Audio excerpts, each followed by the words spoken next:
One take. This is NBA One Take featuring yours truly, Pretty Boy Lake. This is NBA One Take for your head. NBA One Take for your brain. Coming to you live, Brooklyn, New York. This is NBA One Take. February 26, 2020. I got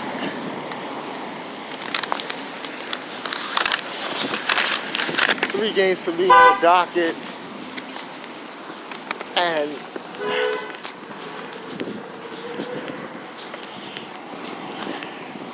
the first game is the Brooklyn Nets get a big blowout win over the Orlando Magic, and it was having a lot of fun out there, really just taking it to another level, dismantling them, Kyrie, even doing the shmoney dance, and they was having a good time out there. Kyrie had 27, James Harden only had 20, but it's like everybody was, the whole entire bench played. And just for Orlando, Vooch, he's just the lone warrior. He out there, he had 28 and 12. And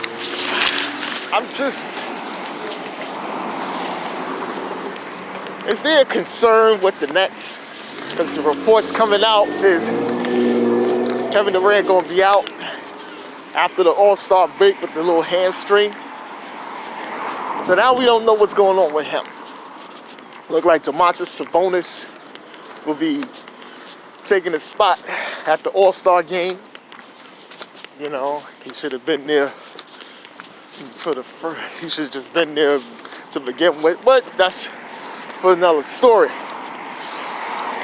Yeah, Knicks. He should have went over Julius Randle. To me. But should the Nets worry? No, I don't think they're going to worry. I think it's a lie. This is still a high potent scoring team. The Nets is very dangerous. To the point, they can win the championship. Without KD, I don't know, but we're just seeing that people say, it's a lot. They got that offense just high potent. And you do your best defensively, and then you try to come out there offensively. It's almost like you got to pick the poison. Am I trying to outscore them and not play defense? Or am I trying to stop them? Still got a code on that team. There's a code for someone to crack. We'll see. But the next game is the Bucks and Pelicans, and TNT game, and just a battle of Giannis versus Zion. Definitely didn't disappoint. Zion Williamson got 34, while Giannis Antetokounmpo had 38 and 10. It's really going at each other in certain possessions. Really going all out there. And Brandon Ingram had 23 for the Pelicans, and Lonzo Ball had 20. And Milton definitely was out there playing well too. He had 31, and Dante DiVincenzo, he had a good outing with 24. As the Bucks try to get back on track, and we're just always a wait and see what's going on with the Pelicans. And the last game of the night was the Philadelphia 76ers versus Dallas Mavericks. And I think Philly really dismantled them. They was just, it was just put it on them. And there was nothing you could do. It's like I just seen them just put on a clinic, and Dallas was just overmatched.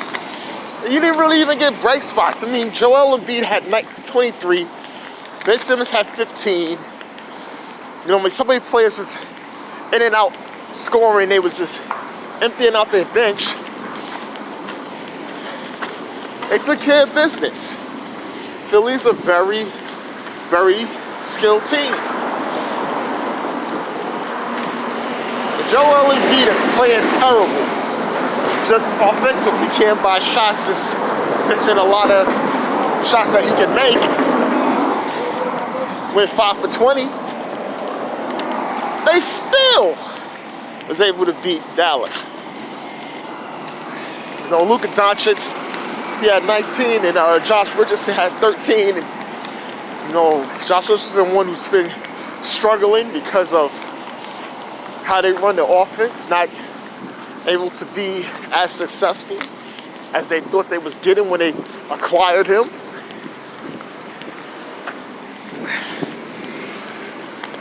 Well, no. So it's really interesting. And Dallas lose again.